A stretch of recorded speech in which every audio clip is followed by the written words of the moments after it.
সবাইকে সুপ্রভাত। রচনার প্রতিদিনে আপনাদেরকে স্বাগত জানাই।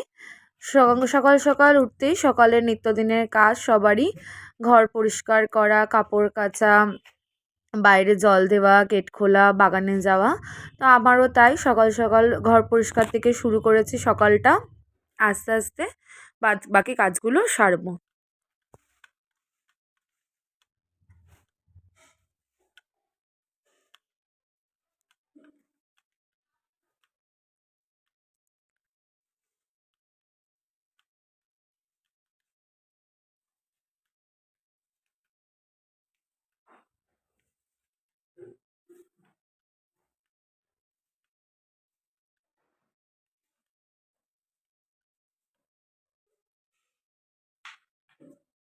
ঘর পরিষ্কার করা শেষ, এবার বাইরের দোর খুলতে যাব।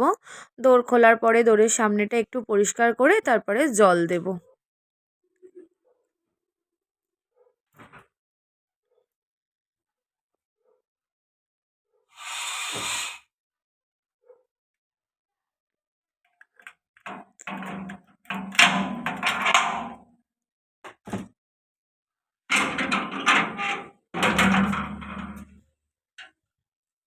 এই যে আমার পাশের বাড়ির আগেই জল দিয়ে দিয়েছে, এবার আমি আমার বাড়ির সামনেটা একটু জল দিয়ে রাস্তাটা পরিষ্কার করে নেব। শীতের সকাল তো, শীতকালে খুব ধুলো ওড়ে, বাড়ির সামনে একটু জল দিয়ে ধুলো ওড়ে না।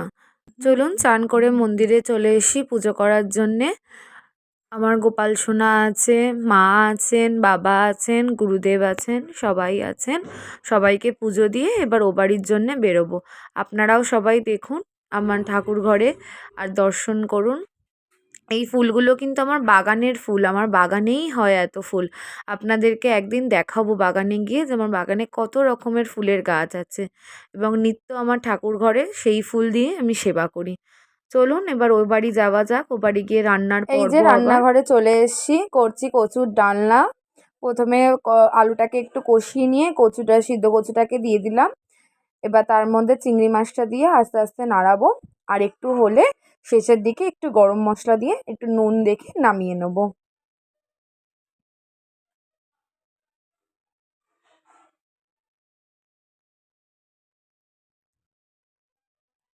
এই যে গরম মশলা দিয়ে দিলাম, এবার একটুখানি ফুটিয়ে এটাকে নামিয়ে নেব। আপনারা যদি এটার রেসিপি চান তাহলে আমাকে কমেন্ট করবেন, আমি জানাবো। এবার বাটা মাছকে ভেজে নিচ্ছি। একটু পাতলা করে বাটা মাছের ঝোল করব আমার মায়ের জন্যে, কারণ আমার মা বেশি মশলাপাতির খাবার খেতে পারে না। ওই জন্য একটু পাতলা করে বাটা মাছে পেঁপে আলু দিয়ে একটু ঝোল করব মায়ের জন্যে। বাটা মাছটাকে একটু ভেজে তার মধ্যে সিদ্ধ পেঁপে আলুটাকে দিয়ে এবার নাড়াবো এবং স্বাদ মতন মশলা দেব।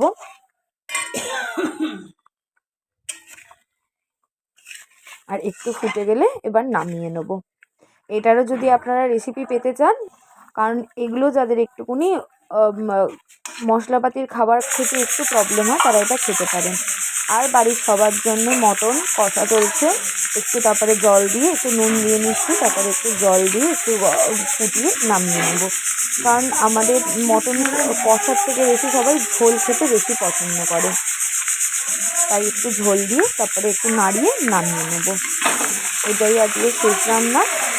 এটা হয়ে গেলে ব্যাস, তারপরে দুপুরে খাওয়ার জন্য সবাই প্রস্তুতি নেব।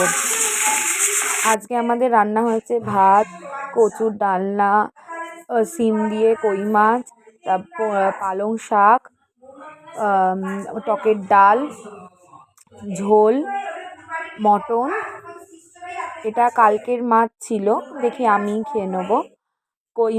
বাটা মাছ আর শিম পোস্ত, আর আমার মেয়ে খিচুড়ি করে নিয়ে এসছে।